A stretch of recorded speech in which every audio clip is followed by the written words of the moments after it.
Everyone, আমরা প্রাণীর পরিচিতি চ্যাপ্টারটা সম্পর্কে জানছিলাম। সেখানে আমরা ঘাসফড়িং সম্পর্কে পড়ছিলাম।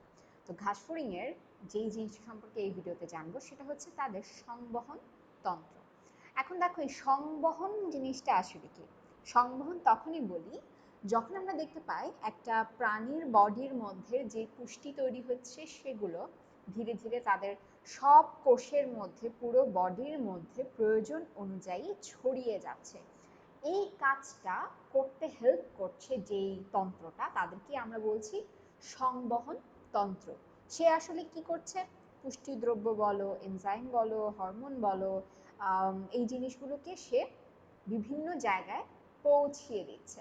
সে আসলে কি করে? যে পুষ্টিদ্রব্য রয়েছে, প্রয়োজনীয় উপাদান রয়েছে, সেটা হতে পারে কোনো গ্যাস, সেটাও হতে পারে হরমোন হতে পারে, এগুলোকে বিভিন্ন জায়গায় সে ছড়িয়ে দিচ্ছে, সেটা বিভিন্ন অঙ্গে সে নিয়ে যাচ্ছে। তো এই সংবহন তন্ত্রের মধ্যে সংবহনটা হয়ে থাকে দুইভাবে। সংবহন তন্ত্রের দুইটা টাইপ আছে, একটা হচ্ছে মুক্ত সংবহন তন্ত্র আর একটা হচ্ছে বদ্ধ সংবহন তন্ত্র। সো মুক্ত সংবহন তন্ত্রের মধ্যে ঘটে হচ্ছে মুক্ত সংবহন। এখানে কি হয়? রক্ত, হৃদযন্ত্র যেটাকে আমাদের বডিতে যেটাকে আমরা হৃৎপিণ্ড বলি, সেই হৃদযন্ত্র থেকে বেরিয়ে উন্মুক্ত দেহ গহ্বরে সে প্রবেশ করে। বডির যে গহ্বর রয়েছে সেটার মধ্যে রক্তটা প্রবেশ করছে। আবার সেই দেহ গহ্বর থেকে একটা নালিকা পথে হৃদযন্ত্রে সে ফেরত আসছে। মানে সে একবার একটা ফাঁকা জায়গায় যাচ্ছে, আবার সে একটা নালীর মধ্যে আসছে। এইভাবে করে যখন সংবহনটা হয় তখন সেটাকে বলি মুক্ত সংবহন। এবং দেখো, বলাই আছে রক্ত সবসময় রক্তবাহিকার মধ্য দিয়ে প্রবাহিত হয় না। এটার উদাহরণ হিসেবে রয়েছে চিংড়ি, পতঙ্গ, মলাস্কা, এই ধরনের প্রাণীর দেহের মধ্যে আমরা এই ধরনের সংবহন দেখতে পাচ্ছি। এরপর আছে বদ্ধ সংবহন। বদ্ধ সংবহনের মানে হচ্ছে যখন রক্তবাহিকাও থাকবে এবং হৃদযন্ত্র থাকবে। রক্তটা একটা নালীর মধ্য দিয়ে যাচ্ছে, হৃদযন্ত্রে যাচ্ছে, হৃদযন্ত্র থেকে আবার নালীতে প্রবেশ করছে, আবার সে হৃদযন্ত্রে ফেরত যাচ্ছে। সে কখনোই কোনো গহ্বরে উন্মুক্ত হচ্ছে না। এটা কোথায় দেখতে পাই? অ্যানিলিড জাতীয় নন কর্ডেটে দেখি, আবার কর্ডেট প্রাণী যেগুলো সেগুলোতে দেখি, যেমন আমাদের দেহের মধ্যে দেখতে পাচ্ছি। এখন এই মুক্ত সংবহন আর বদ্ধ সংবহন তন্ত্রকে আমি যদি খুব সহজভাবে ছবির মাধ্যমে মনে রাখতে চাই, তাহলে আমি এটা মনে রাখতে পারি এভাবে, যে মুক্ত সংবহন তন্ত্রে এটা যদি হয় হৃদযন্ত্র, হৃদযন্ত্র থেকে একটা নালিকার মাধ্যমে রক্ত বের হলো, বের হয়ে সে একটা গহ্বরের মধ্যে ফাঁকা জায়গায় সে ভাসছে। এরপরে আরেকটা নালী থাকবে, যেই নালীর মাধ্যমে সে আবার হৃদযন্ত্রে ফেরত আসবে। এটা হচ্ছে মুক্ত সংবহন। আর বদ্ধ সংবহনের ক্ষেত্রে আমি দেখতে পাবো হার্ট রয়েছে, হার্ট থেকে একটা নালীর মাধ্যমে রক্তটা বের হবে, বের হওয়ার পরে সেটা আরো চিকন চিকন নালীতে প্রবেশ করবে, এবং এই চিকন চিকন নালীগুলো করবে কি, আবার একটা মোটা নালী তৈরি করবে, এবং সেই নালীটা হার্টের ভেতরে প্রবেশ করবে। সো কখনো এটা গহ্বরে উন্মুক্ত হলো না, সে একটা বদ্ধ রাস্তা ধরে অলওয়েজ সার্কুলেট করছে বা চলাচল করছে। এই জন্য এটাকে বলছি বদ্ধ সংবহন। ওকে, এখন আমরা চলে যাই পরবর্তীতে। এই যে মুক্ত এবং বদ্ধ সংবহন তন্ত্র বললাম, এদের মধ্যেকার বেসিক পার্থক্য কি সেটাও যদি আমরা একটু পড়ে নিই। আমরা তো উদাহরণ দেখলাম, তাদের বৈশিষ্ট্য সম্পর্কে দেখলাম, সেই কথাগুলোকেই আমরা যদি গুছিয়ে একটা ছকের মধ্যে লিখি, তাহলে দেখো এখানে বলা আছে মুক্ত সংবহন তন্ত্রের ক্ষেত্রে রক্ত হৃদযন্ত্র, রক্তবাহিকা এবং বিভিন্ন সাইনাসে অবস্থান করে। সাইনাস কি? সাইনাস মানে হচ্ছে কোনো একটা ফাঁকা জায়গা বা গহ্বর। বডির মধ্যে যে গহ্বরগুলো থাকে সেগুলোকে আমরা বলি সাইনাস। বদ্ধ সংবহন তন্ত্র কি? যখন হৃদযন্ত্র থাকে আর রক্তবাহিকার ভেতরে রক্ত অবস্থান করে, তখন সেটাকে বলছি বদ্ধ সংবহন তন্ত্র, যেখানে সাইনাসের কথা নেই। এখানে কিন্তু সাইনাসটা দেখছি না। আবার দেখো, মুক্ত সংবহন তন্ত্রের উপাদানগুলো কি কি? হৃদযন্ত্র আছে, ছোট একটা রক্তনালী থাকবে, আবার সাইনাস থাকবে। বদ্ধ সংবহন তন্ত্রে কি থাকবে? হৃদযন্ত্র থাকবে, মোটা শিরা থাকবে, মোটা ধমনী থাকবে, আবার কৈশিক জালক থাকবে, যেটা আমি বলেছিলাম ছোট ছোট নালীতে রক্তটা প্রবেশ করে, সেই ছোট নালীগুলো হচ্ছে এই কৈশিক জালিকা। আবার মুক্ত সংবহন তন্ত্রে অবশ্যই দেহ গহ্বরে রক্ত ঢুকছে, কিন্তু বদ্ধ সংবহন তন্ত্রে দেহ গহ্বরে রক্ত কখনোই ঢুকবে না। আর বলা আছে রক্তটা সরাসরি কোষ টিস্যুর সংস্পর্শে আসে। এর ফলে কি হয়? রক্ত সরাসরি একটা কোষের কাছে গিয়ে তাকে পুষ্টি দিচ্ছে, প্রয়োজনীয় হরমোন দিতে পারছে, গ্যাস দিতে পারছে, এগুলো বিনিময় করতে পারছে। কিন্তু বদ্ধ সংবহনতন্ত্রে এই সুবিধা বা এই সুযোগটা কিন্তু নেই। তাহলে বদ্ধ সংবহনতন্ত্রে কোষ বা টিস্যু এই খাবারগুলো পায় কিভাবে, গ্যাসটা পায় কিভাবে? মনে করো এটা হচ্ছে কৈশিক জালক, এই পর্যন্ত রক্তটা গেল এবং তার চারপাশে রয়েছে টিস্যুর রস। এখানে কি হয়, এই ভেতরের রক্ত থেকে টিস্যু রসে ব্যাপন প্রক্রিয়ায় গ্যাস, পুষ্টি পদার্থ এগুলো এইখানে এসে পড়ে। আর এই টিস্যু রসের সাথে যুক্ত থাকবে হচ্ছে টিস্যু, কোষ এগুলো। তো আস্তে আস্তে এখান থেকে এগুলো এই কোষের ভেতরে প্রবেশ করে। এরপরে দেখো বলা আছে তার উদাহরণ আর্থ্রোপোডা, মলাস্কা, এসবের ক্ষেত্রে আমরা মুক্ত সংবহনতন্ত্র পাই। আর অ্যানিলিডা, করডাটার ক্ষেত্রে আমরা দেখতে পাই বদ্ধ সংবহনতন্ত্র। তো আমরা সংবহনতন্ত্রের মধ্যে পার্থক্য বুঝতে পারলাম। এরপরে চলে যাই ঘাসফড়িংয়ের রক্ত সংবহনতন্ত্রটা তাহলে কিরকম। ঘাসফড়িংয়ের যে রক্ত সংবহনতন্ত্র রয়েছে সেটা হচ্ছে অনুন্নত ধরনের এবং মুক্ত ধরনের। এখন ঘাসফড়িংয়ের রক্ত সংবহনতন্ত্রটা আমরা যখন পড়বো তখন সেখানে আমরা আরো বেশ কিছু জিনিস সম্পর্কে জানতে পারবো। কিরকম? দেখো আমরা এখানে একটা ছবি দেখতে পাচ্ছি, এই পুরোটাই হচ্ছে তার সংবহনতন্ত্রের ছবি। একদম শুরুতে এই যে অংশটা দেখতে পাচ্ছি এটা হচ্ছে তার মাথার অংশ। তারপরে দেখো একটা নালী রয়েছে এবং খেয়াল করে দেখো মাথার সাথে কিন্তু নালীটা যুক্ত এবং এটার নাম হচ্ছে সম্মুখ অ্যাওর্টা। সো অ্যাওর্টা কথাটা আসার মানে এটা অবশ্যই হৃদযন্ত্রের সাথে কানেক্টেড। এরপরে দেখো এই যে একটা সুতার মতো অংশ দেখতে পাচ্ছি দুই পাশে, এই সুতার মতো অংশগুলো হচ্ছে অ্যালারি পেশি, এগুলো হচ্ছে পেশি। আর মাঝখানে যে গোল লম্বাটে ধরনের অংশগুলো রয়েছে ছিদ্রযুক্ত, সেগুলো হচ্ছে আসলে তার হৃদযন্ত্রের অংশ এবং এই ছিদ্রগুলো হচ্ছে অস্টিয়া, ছোট ছোট ছিদ্র এগুলো। আর একদম পেছনে রয়েছে পশ্চাৎ অ্যাওর্টা। এবং এখানে এই যে অংশগুলো, এই গোল গোল শেপগুলো, এগুলো কয়টা রয়েছে? দেখো এখানে আমরা দেখতে পাচ্ছি 7টা রয়েছে।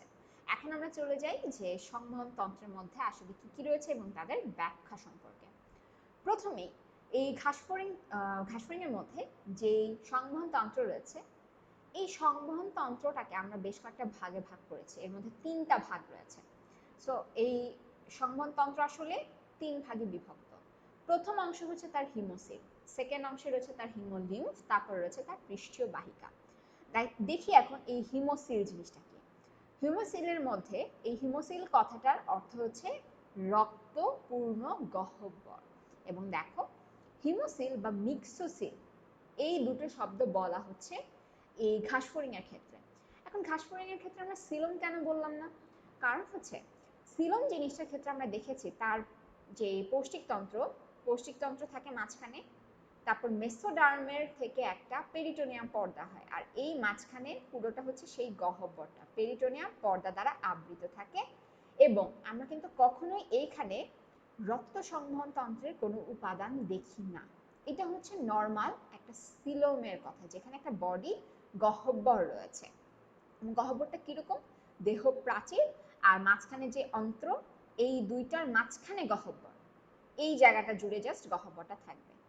কিন্তু হিমোসিলে এই যে গহ্বরটা, এইখানটা থাকবে হচ্ছে রক্তে পূর্ণ, মানে রক্তটা এই ফাঁকা জায়গায় আসবে কোনো একটা পদ্ধতিতে, কোনো একটা অ্যাওর্টা হোক বা নালীর মাধ্যমে হোক, যেভাবেই হোক সেটা এখানে আসবে। এই কারণে এটাকে আমরা বলছি হচ্ছে মিক্সোসিল। সো মিক্সোসিল জিনিসটার বলার পেছনে আরো একটা রিজন হচ্ছে সিলোমটা ব্লাস্টোসিলের সাথে মিক্সড হয়ে যাচ্ছে। এই যে সিলোম, সে কিন্তু সিলোম হওয়া উচিত ছিল কিন্তু সে হয়ে গেল হিমোসিল, তার নামের মধ্যে কিন্তু সিল কথাটা রয়েই গিয়েছে। এখন দেখো সিলোম যেটা থাকে, সে সিলোমের সাথে যখনই আমরা দেখতে পাই যে ভ্রূণীয় পরিস্ফুটন হচ্ছে, মানে তার সিলোমটা তৈরি হচ্ছে আস্তে আস্তে, সেই সময় যদি ব্লাস্টোসিল যেটা থাকে ভ্রূণীয় পরিস্ফুটনের, এই দুটা যদি যুক্ত হয়ে যায় একসাথে, তখনই আমরা দেখতে পাই এই গহ্বরটার মধ্যে রক্ত এসে পড়েছে। তখনই সেটাকে বলছি মিক্সোসিল, মানে দুটো সিল একসাথে মিক্সড হয়ে যাচ্ছে। আমি এভাবে মনে রাখি, তোমরা এভাবে মনে রাখতে পারো।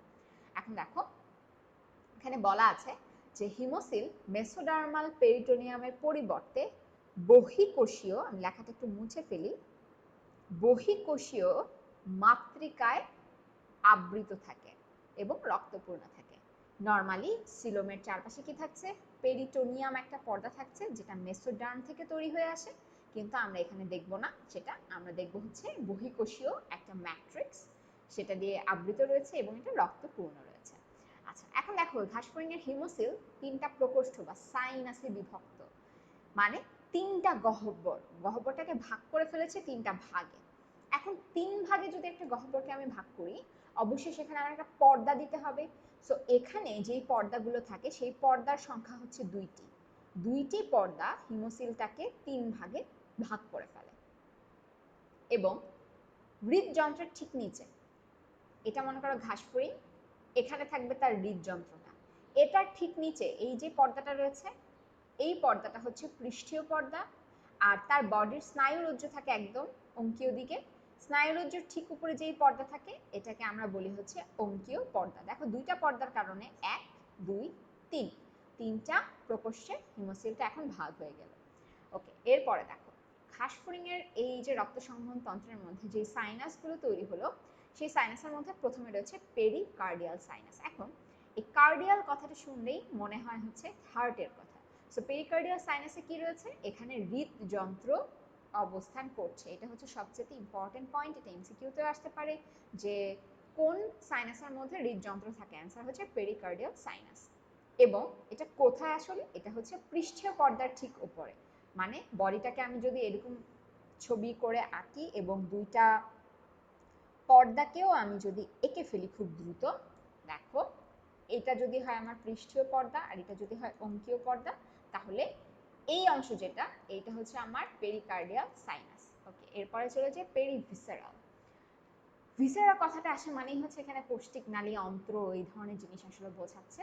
সো পৃষ্ঠীয় পর্দার নিচে অবস্থিত যেটা, সেটা হচ্ছে তার পেরিভিসেরাল সাইনাস। এখানে কিন্তু পৌষ্টিক নালীটা থাকে। সো এখানে হার্ট থাকছে, এখানে থাকছে হচ্ছে হার্ট, এখানে থাকছে তার পৌষ্টিক নালী। সো এভাবে যদি দাগ দিয়ে ফেলি, এটা হচ্ছে তার পৌষ্টিক নালীকে ঘিরে রাখছে। এবং পুরোটাই কিন্তু গহ্বর, এবং গহ্বরটা রক্তপূর্ণ। সো রক্তের মধ্যে পৌষ্টিক নালীটা ভাসছে, হৃদযন্ত্রটা ভাসছে, এভাবে তোমরা যদি কল্পনা করো ইজিলি জিনিসটাকে ধরতে পারবে। এরপর দেখো পেরিনিউরাল সাইনাস। পেরিনিউরাল সাইনাসটা কি, নিউরাল কথাটা শুনেই বুঝছে এখানে স্নায়ুর অঞ্চলগুলো থাকবে। সো তার যে স্নায়ুরজ্জু সেটা কোথায় থাকে, এই জায়গাটায় থাকে, এই জায়গাটা জুড়ে স্নায়ুরজ্জু থাকে। সো এইখানে যেই সাইনাসটা, এই সাইনাসের নাম হচ্ছে পেরিনিউরাল সাইনাস, এবং কোথায় সেটা, অঙ্কীয় পর্দার ঠিক নিচে। সো আমরা তিনটা সাইনাস দেখতে পেলাম। এবং দেখো বলা আছে পর্দাগুলো ছিদ্রযুক্ত, এটা একটা ইম্পর্টেন্ট পয়েন্ট, পর্দার মধ্যে ছিদ্র আছে এবং রক্ত এক সাইনাস থেকে অন্য সাইনাসে যাতায়াত করে, মানে রক্তটা মুভ করতে পারে, রক্তটা এক জায়গায় আটকে নেই। অবশ্যই সংবহন তন্ত্রের মধ্যে রক্ত এক জায়গায় আটকে থাকবে না। এবং বলা আছে অঙ্কীয় পর্দাটি কি করছে, পায়ের ভেতর পর্যন্ত বিস্তৃত। এটা বেশ ইন্টারেস্টিং পয়েন্ট যে হিমোসিলের ক্ষেত্রে আমরা দেখতে পাই অঙ্গের ভেতর পর্যন্ত হিমোসিলগুলো বিস্তৃত থাকে। সো অঙ্কীয় পর্দাটাও পর্দার পায়ের অংশ যেটা, পায়ের ভেতর পর্যন্ত সেটা বিস্তৃত রয়েছে। তার মানে অঙ্কীয় পর্দা পায়ের ভেতর থাকার কারণে এইখান থেকে যেই ফ্লুইডটা সাইনাসের মধ্যে আছে, এই ফ্লুইডটা কিন্তু পায়ের ভেতর পর্যন্ত যেতে পারছে বা যাবে। এরপরে দেখো তার কাজের মধ্যে বলা আছে হিমোসিল দেহের বিভিন্ন অঙ্গ, রক্ত এবং লসিকা ধারণ করে, এর মাধ্যমে খাদ্যরস আর বর্জ্যবস্তু পরিবাহিত হয়। অবশ্যই খাদ্যরস সে পরিবহন করছে, বর্জ্য পদার্থ সে পরিবহন করছে, রক্তের মাধ্যমে কিন্তু সবকিছুই পরিবহন হয়। এখন দেখি আরেকটা যে অংশ তার রক্ত সংবহন তন্ত্রের, সেকেন্ড অংশ হচ্ছে হিমোলিম্ফ বা রক্ত যেটা। তার হিমোলিম্ফটাকে আমরা বলছি হিমোগ্লোবিন বলছি না, বা এটাকে আমরা জাস্ট নর্মাল রক্ত বলছি না, এটার নামের মধ্যে দুইটা অংশ কিন্তু রয়েছে, একটা হচ্ছে হিমো আর একটা অংশ হচ্ছে লিম্ফ। কেন সেটা আমরা আস্তে আস্তে জানতে পারবো। দেখো হিমোলিম্ফের বৈশিষ্ট্য কি, প্রথমে হচ্ছে বর্ণহীন প্লাজমা।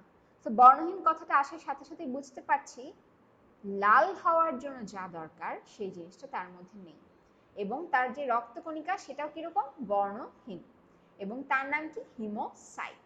ওকে, এরপরে দেখো রক্ত হিমোসিল নামক গহ্বরে লসিকার সাথে মিশ্রিত থাকে, এই জন্যই তার নাম হয়েছে হিমোলিম্ফ। হিমোসাইট যোগ লিম্ফ, সেখান থেকে নামটা এসেছে haemolymph.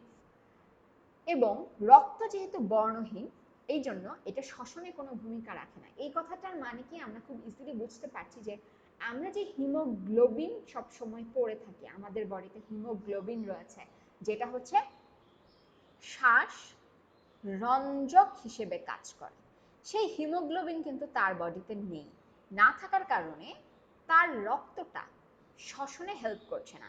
Oxygen, carbon die oxide এগুলো পরিবহনে সরাসরি রক্তটা আসলে হেল্প করছে না, রক্তের কণিকাগুলো কাজে আসছে না এই কাজের জন্য।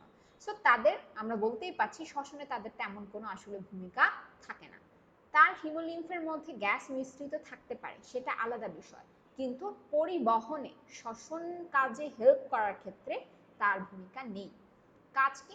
খাদ্য, সার, তারপর রেচন দ্রব্য, হরমোন এগুলাকে পরিবহন করে হিমোলিম্ফ, যেহেতু রক্ত, সো সে এগুলোকে পরিবহন করতে পারে।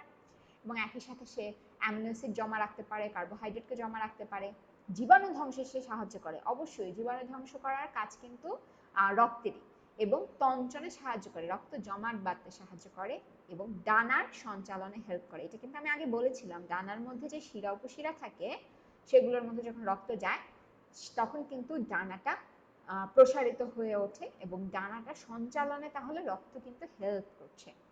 এবং খোলস মোচনে সাহায্য করে। খোলস মোচনের জন্য রক্ত কিন্তু বেশ ইম্পর্টেন্ট একটা বিষয়। রক্তের চাপের কারণে আস্তে আস্তে খোলসটা ফেটে যাবে এবং পরবর্তীতে কিন্তু সে খোলস মোচন করে বের হয়ে আসতে পারবে। সো তার কাজগুলো আমরা বুঝতে পারলাম। এখন দেখি ঘাসফড়িংয়ের রক্ত সংবহন তন্ত্রের থার্ড যেই অংশ, আমরা হিমোসিল জেনেছি, হিমোলিম্ফ জেনেছি, এখন জানবো পৃষ্ঠীয় বাহিকা সম্পর্কে। পৃষ্ঠীয় বাহিকাটাই হচ্ছে আসলে আমাদের ঘাসফড়িংগুলোর যে হার্ট সেটা। এবং দেখো পৃষ্ঠীয় এই শব্দটা থেকে বুঝতে পারছি এটা আসলে তার পিঠের দিকে অবস্থিত। এবং এটা কোথায় অবস্থিত? আমরা যে পেরিকার্ডিয়াল সাইনাস পড়লাম, সেই পেরিকার্ডিয়াল সাইনাসের মধ্যে তার হার্ট কিন্তু অবস্থিত।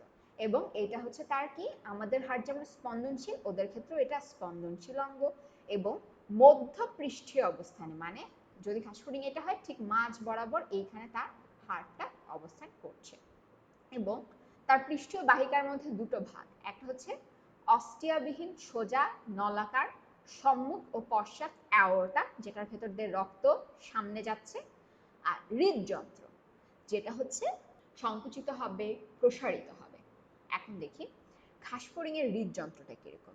ঘাসফড়িং এর যে হৃদযন্ত্রটা রয়েছে সেটা লম্বাটে এবং নলাকার ধরনের এবং 7টি প্রকোষ্ঠে বিভক্ত। এটা কিন্তু খুব ইম্পর্টেন্ট একটা বিষয়, যে আমরা যত প্রাণী পড়েছি তাদের ক্ষেত্রে আমরা অনেক সময় দেখেছি অসম্পূর্ণভাবে প্রকোষ্ঠ, 3টি প্রকোষ্ঠ, 4টি প্রকোষ্ঠ, এখানে 7টি প্রকোষ্ঠ রয়েছে, ছোট ছোট অনেকগুলো অংশ রয়েছে, এবং প্রত্যেকটা প্রকোষ্ঠের পার্শ্বীয় দিক এক জোড়া ছিদ্র রয়েছে। মানে এটা যদি একটা প্রকোষ্ঠ হয় তার এই পাশে একটা ছিদ্র থাকবে, এই পাশে একটা ছিদ্র থাকবে, এবং ছিদ্রগুলোকে বলে কি অস্টিয়া, এক বচনে যেটাকে আমরা বলছি অস্টিয়াম।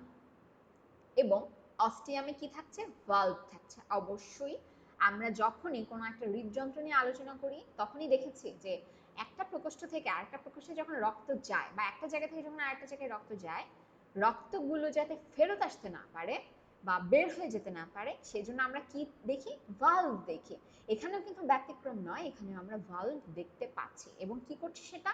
হৃদযন্ত্রে শুধু প্রবেশ করতে দিচ্ছে। মানে ভালভগুলো তাহলে কি একমুখী, এই কপাটিকা গুলো হবে একমুখী। এটাও কিন্তু এমসিকিউ এর জন্য ইম্পর্টেন্ট, যে যদি জিজ্ঞেস করে পৃষ্ঠীয় বাহিকার ভালভ কিরকম, কপাটিকা কিরকম, অ্যান্সার হবে একমুখী। সে শুধু প্রবেশ করতে দেয়, কখনো বের হতে দেয় না। আবার দেখো টারগামের অঙ্কীয় তলের দুপাশ থেকে অ্যালারি পেশি উৎপন্ন হয়। এখন টারগাম কি, এই সম্পর্কেও কিন্তু আমরা এর আগে জেনেছি।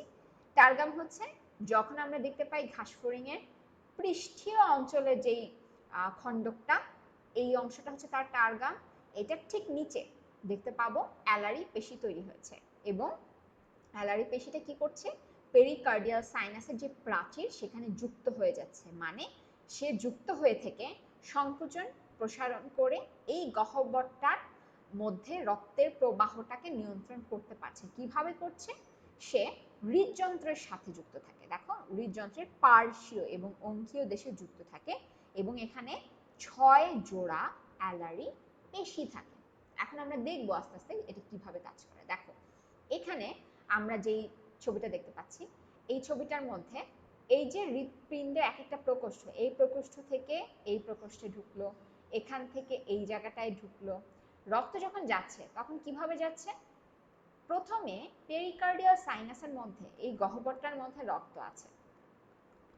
রক্তটা কি করছে? এই যে জায়গাগুলো দেখতে পাচ্ছি এখানেই হচ্ছে আসলে অস্টিয়া, এবং অস্টিয়া শুধু এই তীর চিহ্নটা যেদিকে যায় এই দিকেই শুধু রক্তকে প্রবেশ করতে দেয়, বের হতে দেয় না। সো রক্ত কি করছে? এই সবগুলো ছিদ্র দিয়ে, এই ছিদ্র, এই ছিদ্র, এখানের ছিদ্র, এখানের ছিদ্র, সব জায়গা দিয়ে রক্তটাকে এই ভেতরের অঞ্চলটাতে নিয়ে নিচ্ছে, এবং রক্তগুলো কি করছে? সামনের দিকে ধাক্কা খাচ্ছে, ধাক্কা খেয়ে সে মাথার দিকে আস্তে আস্তে যাচ্ছে। এখন দেখো, যখন এখানের কপাটিকাটা খোলা, ভেতরের যে সাইনাসের মধ্যে যে রক্তটা, সেই রক্তটা চলে যাচ্ছে হৃদযন্ত্রের ভেতরে। আবার যখন অস্টিয়াম বন্ধ হয়ে গেল তখন কি হলো? একটা হৃৎপিণ্ডের প্রকোষ্ঠ থেকে রক্ত খালি সামনের দিকে এগিয়ে যাচ্ছে। মানে প্রথমে সে রক্তটাকে হৃৎপিণ্ডের ভেতরে নিয়ে নিল, নিয়ে সে কপাটিকাটাকে বন্ধ করে দিচ্ছে। কিভাবে বন্ধ হচ্ছে? এখানে যখন রক্ত বেশি হয়ে যায় তখন কি হয়? রক্তটা চাপ দিচ্ছে, বাইরের দিকে রক্তটা বের হতে চাচ্ছে, কিন্তু এই কপাটিকা কি করে? একমুখী। সো সে যখন একটা চাপ খায় তখন এই কপাটিকাটাকে সে বন্ধ করে দেয়। বন্ধ হয়ে গেলে রক্ত তখন কোথায় যাবে? সে ধাক্কা খেয়ে খালি সামনের দিকে যেতে থাকে। দেখো তীর চিহ্নগুলো খালি সামনের দিকে নিয়ে যাচ্ছে রক্তটাকে। সো আমরা বুঝতে পারলাম এখানে যেই খণ্ডগুলো রয়েছে, প্রকোষ্ঠগুলো রয়েছে হৃৎপিণ্ডের, এবং তার কপাটিকাটা কিভাবে কাজ করে। এখন দেখো অ্যালারি পেশি কিভাবে কাজ করে। এদের মধ্যে যে অ্যালারি পেশিটা রয়েছে, সেই অ্যালারি পেশিটা থাকবে কিরকম ভাবে? অ্যালারি পেশিটা এইখানে যদি যুক্ত থাকে, মনে করো এই জায়গায় যদি যুক্ত থাকে, আমি আরেকটা কালার দিয়ে যদি দেখাই, দেখো অ্যালারি পেশিটা যদি এই অংশটার এখানে যদি যুক্ত থাকে তাহলে সে আসলে কিভাবে কাজ করতে পারে সেটা এখন আমরা একটু চিন্তা করব। অ্যালারি পেশি যখন সংকুচিত হয়ে যায়, এটা যখন সংকুচিত হবে তখন কি হচ্ছে? সে নিজে এই দিকে পেশিটাকে টানছে, টানার ফলে যেটা হয়, এই ভেতরে একটা গহ্বর তৈরি হয়। এই গহ্বরটা যখন তৈরি হচ্ছে তখন এই জায়গাটাকে পূরণ করতে বাহির থেকে, সাইনাস থেকে রক্তটা করে কি? ছিদ্র দিয়ে এই প্রকোষ্ঠগুলোর গহ্বরটাকে পূর্ণ করতে চলে আসে। এরপরে অ্যালারি পেশি যখন রিল্যাক্সড হয়ে যায় বা প্রসারিত হয়ে যায় তখন করে কি? রক্তটা ভেতরে তো চলে গেল, এখন সে কি করছে? চাপ পাচ্ছে।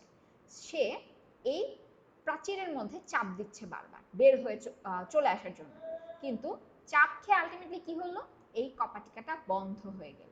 সো অ্যালারি পেশি যখন সংকুচিত হয় তখন আমার এই অস্টিয়াম খোলা থাকে, আর যখন অ্যালারি পেশি প্রসারিত হয়ে যায় তখন অস্টিয়ামটা বন্ধ হয়ে যায়।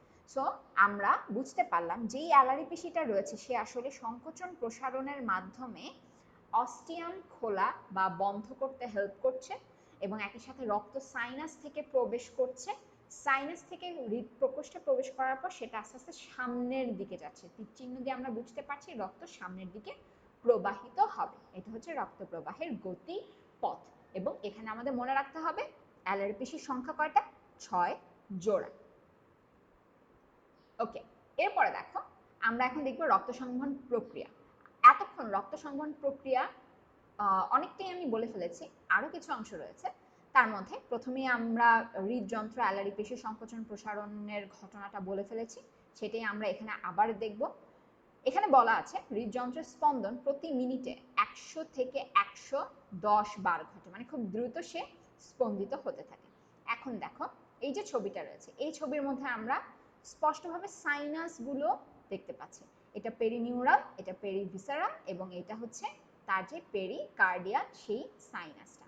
এখন দেখো রক্তটা করবে কি? এই যে ছিদ্রগুলো থাকবে এখানের, এই ছিদ্রগুলো দিয়ে এই হৃদযন্ত্রে প্রবেশ করলো।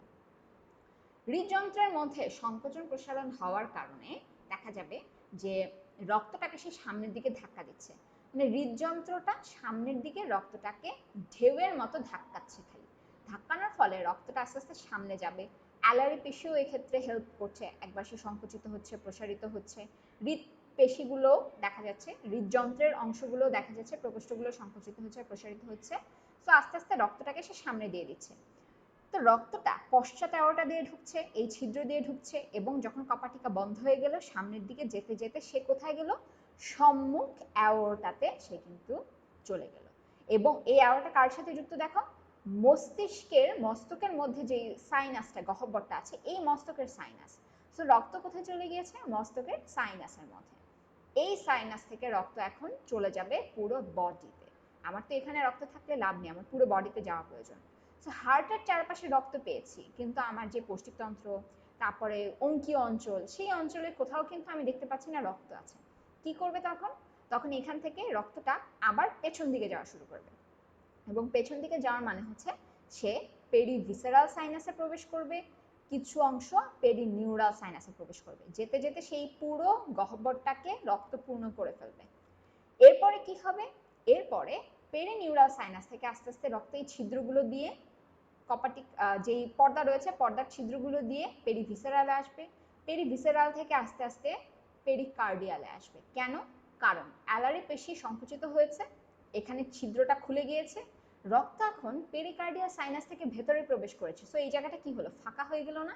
এই ফাঁকাটাকে পূর্ণ করতেই কিন্তু পেরিভিসেরাল থেকে রক্ত আসবে, আবার পেরিনিউরাল থেকে পেরিভিসেরালে রক্ত আসবে তার ফাঁকা জায়গাটাকে পূরণ করতে। সো সবসময় এই রক্তগুলো একটা ফাঁকা জায়গাকে পূরণ করার জন্য একটা জায়গা থেকে আরেকটা জায়গায় খালি ফ্লো হচ্ছে, এবং তার ধাক্কাটা পাচ্ছে সে কোথা থেকে, এই যে পশ্চাৎ অ্যাওর্টা থেকে সম্মুখ অ্যাওর্টার দিকে রক্তগুলো ধাক্কা পাচ্ছে, ধাক্কা পেয়ে মস্তকের সাইনাসে যাওয়ার পর সে তখন আলটিমেটলি সামনের দিকে আর নাই যে ঘুরে বডির পেছন দিকে আসা শুরু করে দেয় এবং সম্পূর্ণ সাইনাসটাকে পূর্ণ করে ফেলে। সেটা হচ্ছে তার রক্ত সংবহন প্রক্রিয়া। এই যে দেখো একটা তীর চিহ্ন দেখতে পাচ্ছি, আমি যদি এই দাগগুলোকে সরিয়ে দিই, দেখো তীর চিহ্নগুলো স্পষ্টভাবে দেখতে পাচ্ছি যে এই হার্টের ভেতর দিয়ে তীর চিহ্নটা যাচ্ছে, মানে রক্ত যাচ্ছে, পেরিভিসেরাল সাইনাসে গেল এবং সেই সাথে কিন্তু এটা পেরিনিউরাল সাইনাসেও যাবে। আচ্ছা, এখন দেখি এখানে আসলে কি কি ঘটে সেটা আমরা একটু ভালোভাবে যদি খেয়াল করি। এখানে বলা আছে অ্যালারি পেশি প্রথমে সংকুচিত হবে, এটা হচ্ছে ঘটনা 1, যেটা আগে আমি বর্ণনা করে ফেলেছি, এখানে ধাপ এক এক ধাপে করে লেখা হয়েছে। এবং পেরিকার্ডিয়াল সাইনাস থেকে অস্টিয়ার মাধ্যমে হৃদযন্ত্রে রক্তটা প্রবেশ করলো, যেটা আমরা আগেই আলোচনা করে ফেলেছি। এরপর দেখো প্রকোষ্ঠসমূহের সংযোগস্থলে কপাটিকা থাকায় রক্ত পেছন দিকে প্রবাহিত হতে পারছে না, আবার হৃদযন্ত্র থেকে সে বাইরেও আসতে পারছে না। এরপর রক্ত কি করবে, প্রথমে মস্তকে প্রবেশ করবে, এটা হচ্ছে তাদের সেকেন্ড ধাপ, এবং ধীরে ধীরে পেছনের দিকে যাবে, এটা হচ্ছে তার থার্ড ধাপ। এবং রক্ত যখন হৃদযন্ত্রটা যখন আবার প্রসারিত হবে তখন হিমোসিল থেকে আস্তে আস্তে পেরিকার্ডিয়াতে ছিদ্র পথে ফেরত আসতে থাকবে রক্তটা, যেটা আমরা অলরেডি আলোচনা করে ফেলেছি। এখন এখান থেকে আমাদের যেটা নতুন ইনফরমেশন এই স্লাইডে, যে পুরো রক্ত প্রবাহ সম্পন্ন হতে 30 থেকে 60 মিনিট সময় লাগে, প্রায় 1 ঘন্টা লাগছে পুরো বডিটা সার্কুলেট হয়ে রক্তটা ঘুরে আসতে। আচ্ছা, এখন দেখি পেরিকার্ডিয়াল সাইনাস। আচ্ছা, আমরা এখানে দেখবো হচ্ছে একটা ফ্লো চার্টটা আগে আমরা পুরোটা দেখে নিই। ওকে, দেখো এখানে প্রথম স্টেপ কোনটা, প্রথম স্টেপ হচ্ছে হৃদযন্ত্র প্রসারিত হবে। হৃদযন্ত্র প্রসারিত হলে রক্ত হৃদযন্ত্রের ভেতরে আস্তে আস্তে প্রবেশ করলো। আচ্ছা, এরপর হৃদযন্ত্র সংকোচন হলো, সংকোচন হলে কি হবে, রক্ত ধাক্কা খাবে, ধাক্কা খেয়ে কোথায় গেল, সম্মুখ অ্যাওর্টাতে চলে গেল, এবং সম্মুখ অ্যাওর্টা কোথায় দিয়ে দিল, মস্তকের সাইনাসের মধ্যে রক্তটাকে সে দিয়ে দিল। এবং মস্তকের সাইনাস থেকে রক্তটা কোথায় যাচ্ছে, পেরিনিউরালে যাচ্ছে, পেরিভিসেরালে যাচ্ছে, দুটাতেই আসলে একসাথেই চলে যাচ্ছে, এবং এই দুইটা থেকে পরবর্তীতে পেরিকার্ডিয়ালে সে ফেরত আসবে। তো পেরিনিউরাল থেকে রক্তটা আসবে পেরিভিসেরালে প্রথমে, তারপরে যাবে হচ্ছে পেরিকার্ডিয়ালে, তারপর আবার এই চক্রটা ঘুরতে থাকবে। তো আমাদের রক্ত প্রবাহের যেই ফ্লো চার্ট সেটা কিন্তু আমরা জেনে গেলাম। তো যদি কখনো প্রশ্ন আসে ঘাসফড়িংয়ের রক্ত প্রবাহ কিভাবে ঘটে সেটা লিখো, সেক্ষেত্রে তোমরা এই গতিপথটা দিতে পারো। এটা দেওয়াটা খুবই বুদ্ধিমানের কাজ, কারণ এটা খুব সহজেই তুমি লিখে ফেলতে পারবে, কম সময় লিখতে পারবে। আর যদি কখনো তোমাকে বলে যে গতিপথ দেখাও, তাহলে কিন্তু অবশ্যই এই ছবিটা লাগবেই। আচ্ছা, এরপরে দেখো সিলোম আর হিমোসিলের মধ্যে পার্থক্য। যদিও আমরা এটা আগে আলোচনা করে ফেলেছি, তাও একটা ছকের মাধ্যমে আমরা যদি জিনিসটাকে পড়ে ফেলি, দেখো এখানে বলা আছে যে সিলোম হচ্ছে মেসোডার্ম থেকে উদ্ভূত যে পেরিটোনিয়াম আবরণ, সেই আবরণ দ্বারা সে কি হয়, পরিবৃত থাকে, আবৃত থাকে। কিন্তু হিমোসিলের ক্ষেত্রে আমরা কিন্তু পেরিটোনিয়াম দেখতে পাচ্ছি না, সেখানে আমরা কি দেখেছিলাম, একটা বহিঃকোষীয় ম্যাট্রিক্স দেখেছিলাম। এবং সিলোমের কি হচ্ছে, দেহপ্রাচীর আর পৌষ্টিকনালীর মধ্যবর্তী সিলোম রসপূর্ণ একটা গহ্বর, জাস্ট নর্মাল রস, কিন্তু হিমোসিলের ক্ষেত্রে সেটা রক্তপূর্ণ, নর্মাল রস সেটা না। এবং তার দেহের কোনো অঙ্গ উপাঙ্গে সিলোম প্রসারিত হয় না, জাস্ট মাঝ বরাবর গহ্বরটা থাকে, কিন্তু হিমোসিল সকল উপাঙ্গ পর্যন্ত প্রসারিত। আমরা দেখেছি যে হিমোসিল আলাদা করার জন্য যেই পর্দাগুলো রয়েছে সেগুলো পা পর্যন্ত যদি বিস্তৃত হয়ে থাকে তাহলে অবশ্যই হিমোসিলের মধ্যেকার হিমোলিম্ফও কিন্তু পা পর্যন্ত বিস্তৃত।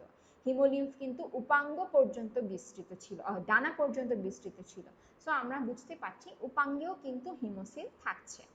এরপর দেখো সিলোমে বলা আছে রক্ত সংবহন তন্ত্রের অংশ গঠন করে না। অবশ্যই সিলোম এর মধ্যে রক্ত সে ধারণ করেই না, রক্ত সংবহন তন্ত্র পুরো আলাদা, কিন্তু হিমোসিলে রক্তটা গহ্বরে আছে দেখে এটা রক্ত সংবহন তন্ত্রের একটা পার্ট বা অংশ।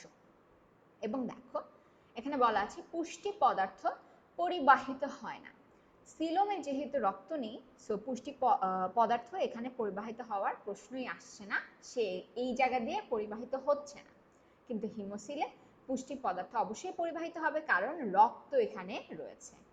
আর অ্যানিলিডা, করডাটা পর্বের প্রাণীতে আমরা সিলোম দেখতে পাচ্ছি, আর হিমোসিল আর্থ্রোপোডা, মলাস্কা এই সকল পর্বের প্রাণীতে আমরা দেখতে পাচ্ছি।